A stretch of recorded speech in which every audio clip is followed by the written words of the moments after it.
Good morning student. अपन पढ़ रहे थे मानव संसाधन।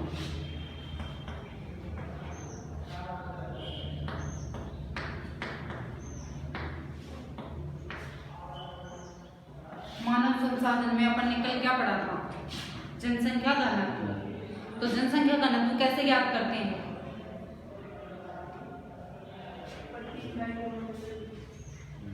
प्रति इकाई क्षेत्र में रहने वाले व्यक्तियों की जो संख्या होती है उससे जनसंख्या घनत्व। आ गया समझ में रक्षित?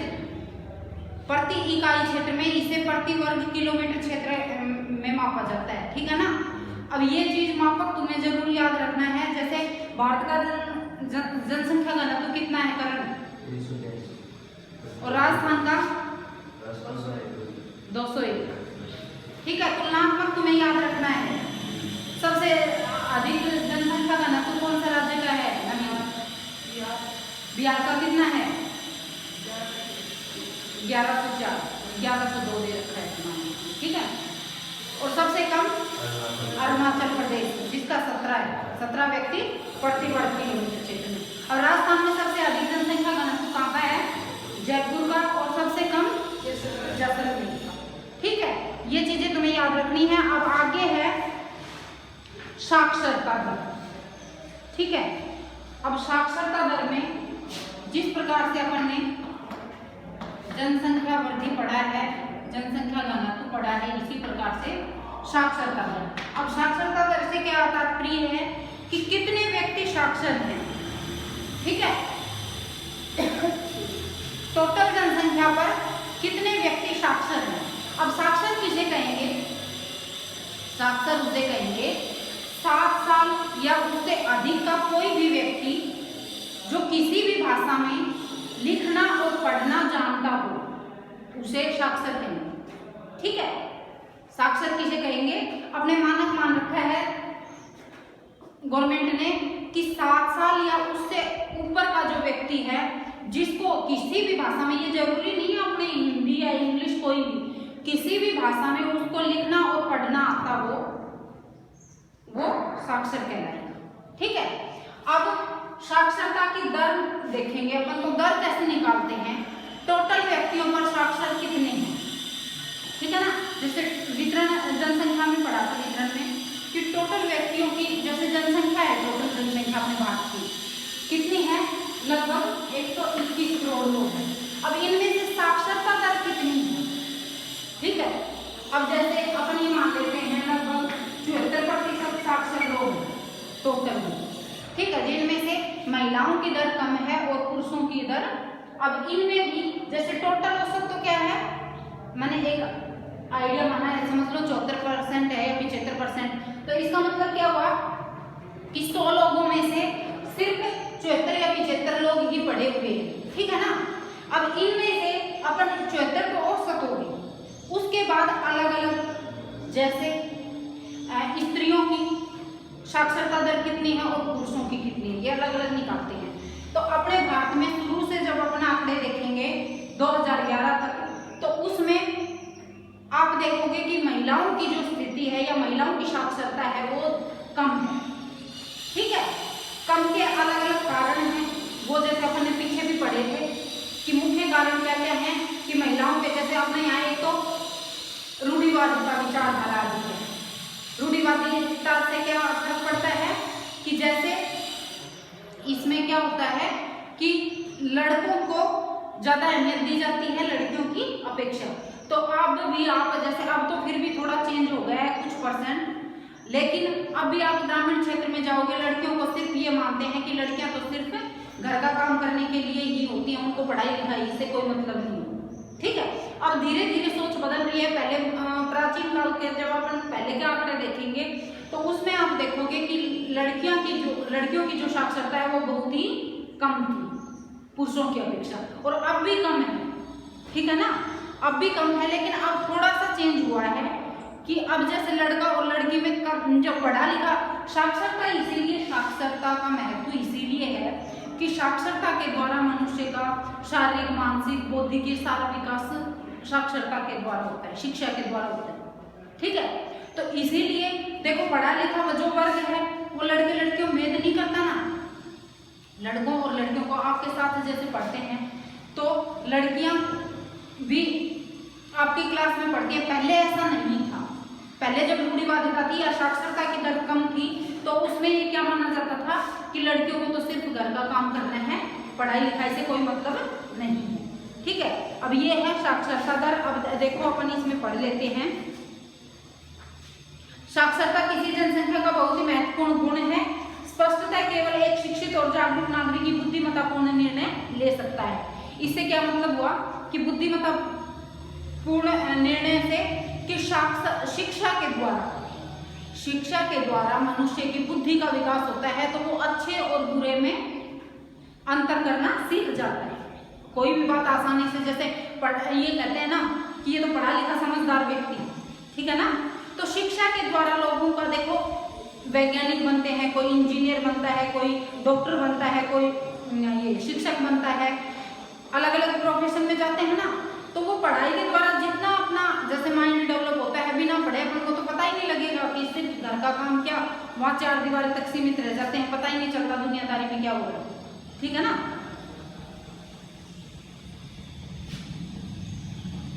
साक्षरता स्तर में कमी आर्थिक प्रगति में एक गंभीर बाधा है।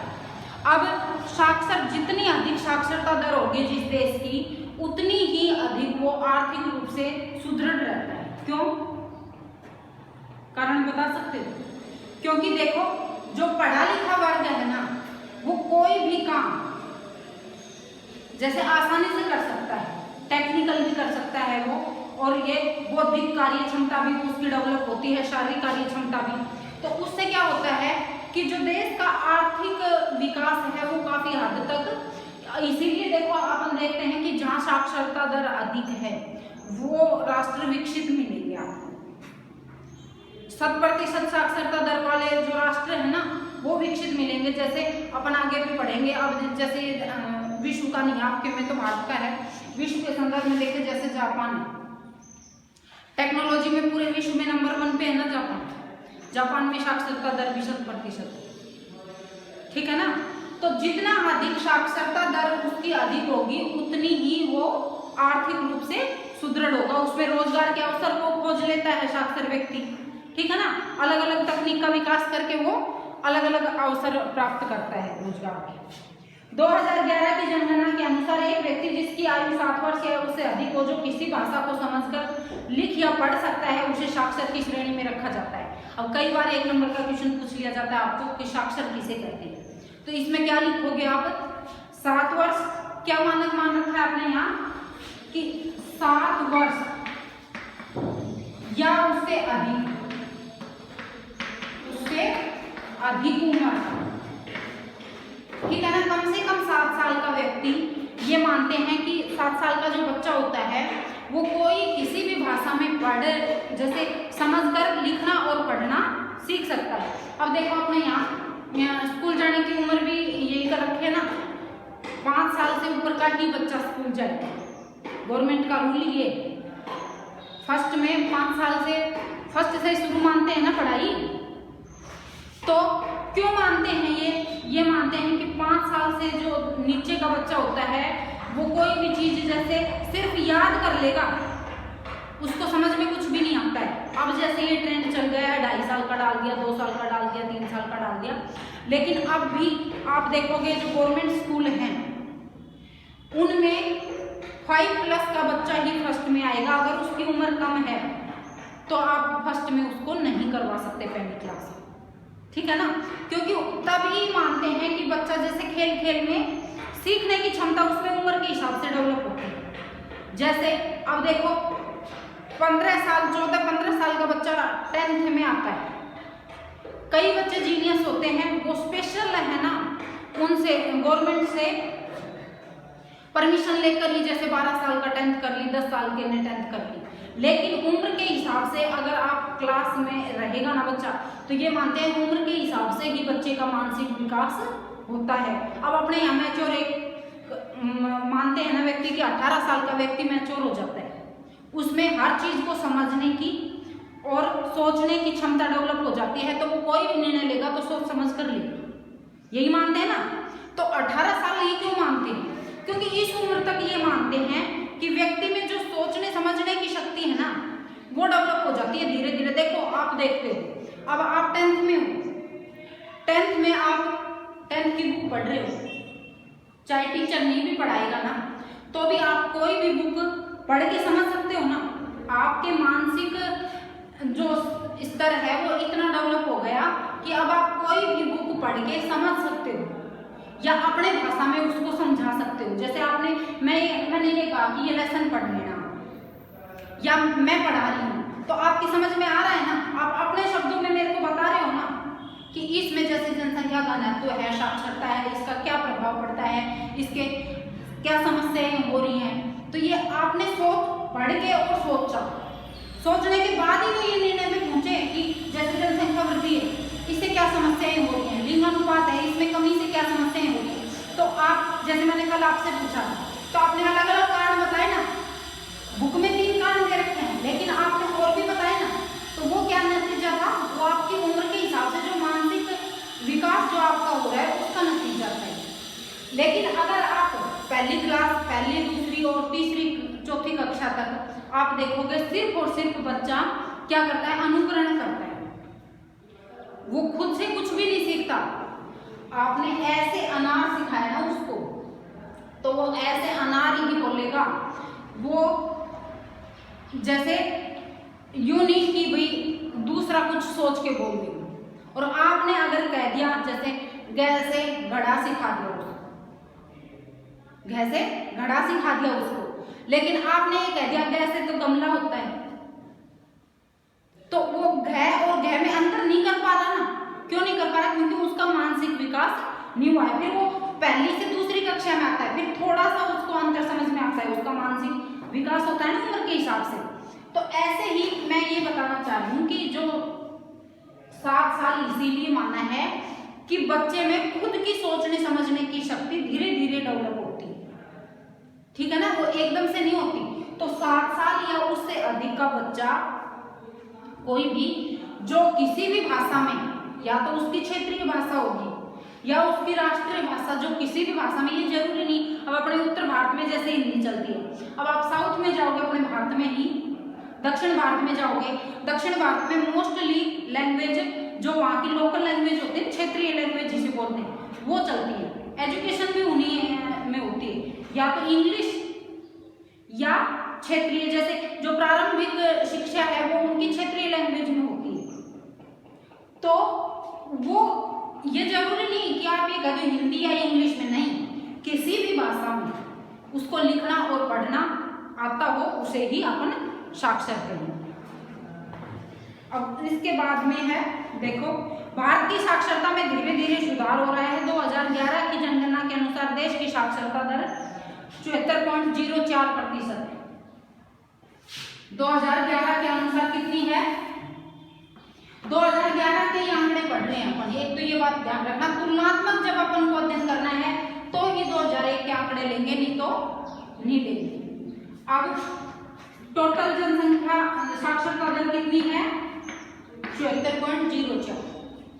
04 याद भी नहीं रहे तो 74 पॉइंट याद रखना है, ठीक है ना, लगभग लिख सकते हो फिर इसमें। अब इसमें जिसमें पुरुषों की साक्षरता दर देखो, पुरुषों की कितनी अधिक है, 82.14%, ये तो है पुरुषों की। और अब आपको देखना अंतर समझ में आ जाएगा। स्त्रियों की कितनी है, महिलाओं की है 65.46% महिलाओं, ठीक है। अब देखो इसमें 82.14% तो पुरुष पढ़े हुए हैं और 65% महिलाएं, और ये भी एक औसत है।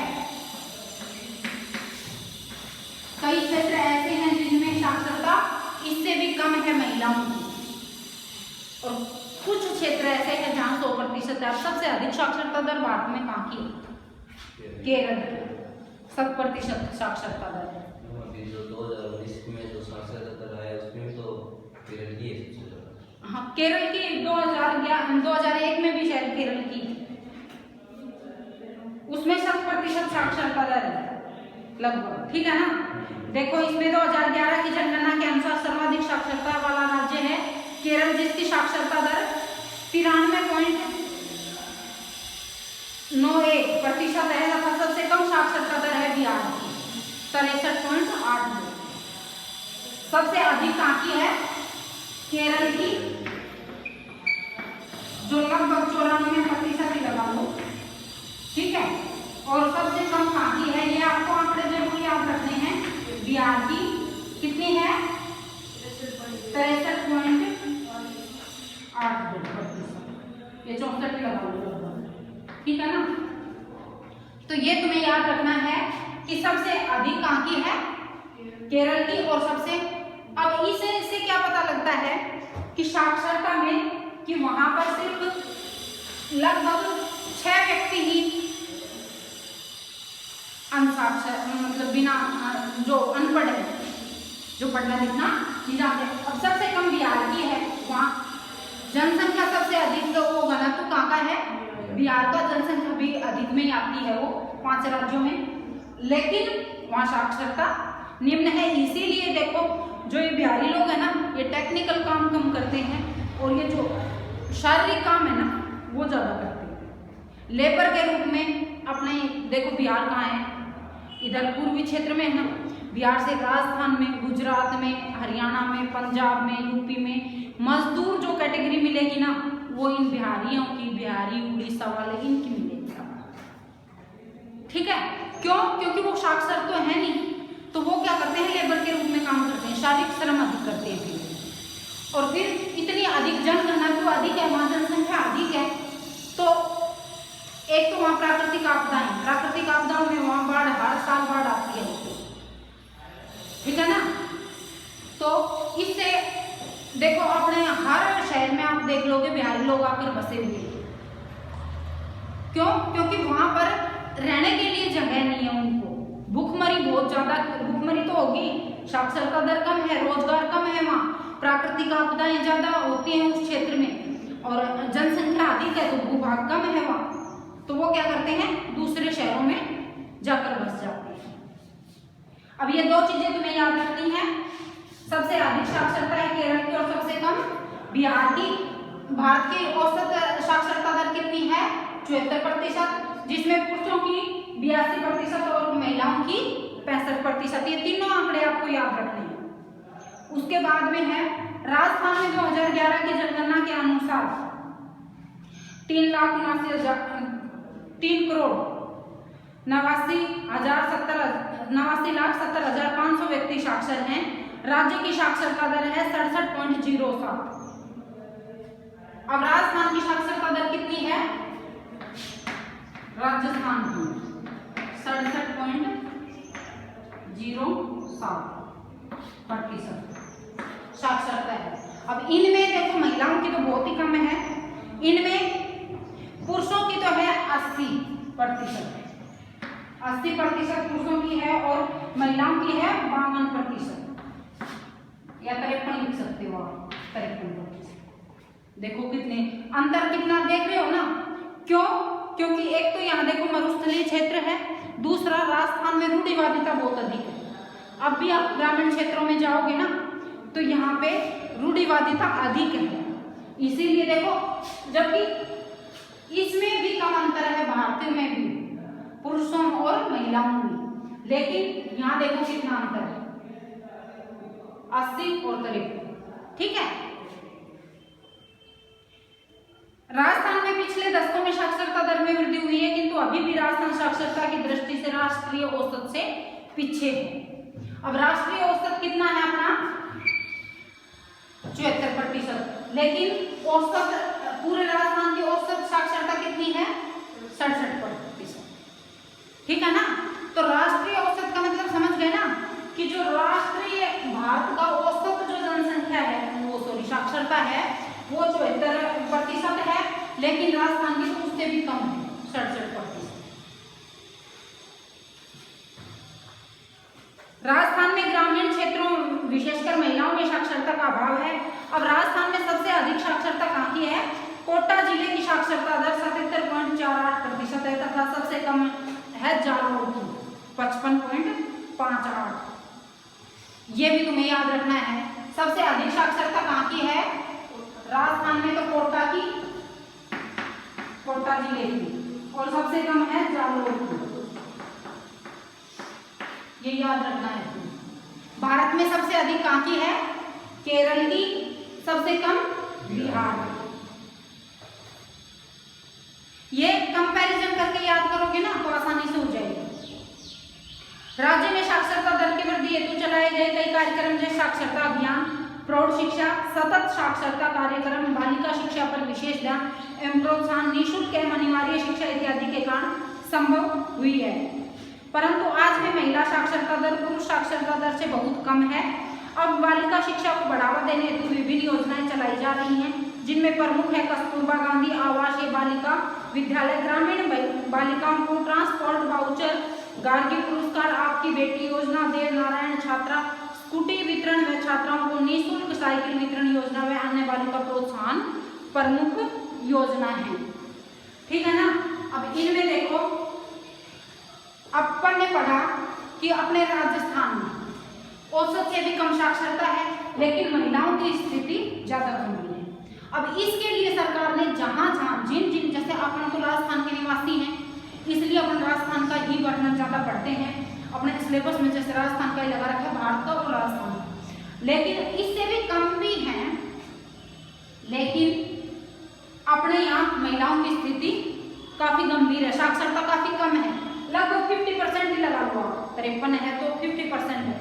तो इसमें क्या सरकार अब ज्यादा से ज्यादा महिलाओं की शिक्षा पर विशेष ध्यान दे रही है। इसके लिए जैसे आप ये स्कूटर मिलते हैं कि जैसे अच्छे मार्क्स लाएंगे बोर्ड के एग्जाम में तो उनको साइकिल मिलेगी, फिर स्कूटर मिलेंगे, निःशुल्क शिक्षा दे रखा है। ये जैसे कस्तूरबा गांधी आवासीय विद्यालय खोल रखे हैं, इनमें ग्रामीण क्षेत्रों की योजनाएं हैं वो कि जिनको जैसे आने जाने में क्या अपने यहाँ शिक्षा का स्तर ये भी है कि यहाँ पे जैसे विद्यालय या परिवहन के साधन इतने विकसित नहीं है जितने कि जैसे बालिकाओं को अब एक गांव में समझ लो 8 तक स्कूल है, उसके बाद लोग उसकी पढ़ाई छुड़वा देते हैं लड़कियों की कि दूसरे गांव में पैदल जाएगी या कैसे जाएगी, तो वहां तक जाना सुरक्षित नहीं है। इसलिए आवासीय विद्यालयों की स्थापना की है। उनको प्रोत्साहित करने के लिए जैसे स्कूटर देते हैं, 12th में 10th में इनके मार्क्स अच्छे आते हैं तो इनको फ्री एजुकेशन छात्रवृत्ति मिलती है, गार्गी पुरस्कार और ये मिलते हैं जो फर्स्ट सेकंड थर्ड आते हैं, इनका मानक बना रखा है जैसे 75 से ऊपर आएंगे उनको ये मिलेगा, 80 से ऊपर आएंगे मार्क्स से इनको, इस प्रकार से। तो इनको प्रोत्साहित करने के लिए जैसे सरकारी स्कूलों में मिलते हैं ना ये योजनाएं, तो इनमें क्या होता है कि इससे फिर घर वाले एक तो फ्री एजुकेशन है, उसके बाद उनका आने जाने का व्हीकल का ये भी खर्चा स्वयं सरकार देती है, छात्रवृत्ति देती है, तो इसलिए फिर वो स्कूल छुड़वाते नहीं। उनको प्रोत्साहित करने के लिए, ज्यादा से ज्यादा शिक्षित करने के लिए, ज्यादा संख्या बढ़ाने के लिए, स्कूलों में संख्या बढ़ाने से मतलब तात्पर्य ये है कि वो स्कूल छोड़ के नहीं बैठे, तो इसलिए अलग अलग ये योजनाएं चला रखे अपने राजस्थान सरकार ने, जिससे कि महिलाओं का जो ये साक्षरता दर है वो बढ़ाया जा सके। ठीक है। अब अपन कल पढ़ेंगे लिंगानुपात, ये साक्षरता आपका पूरा हो गया।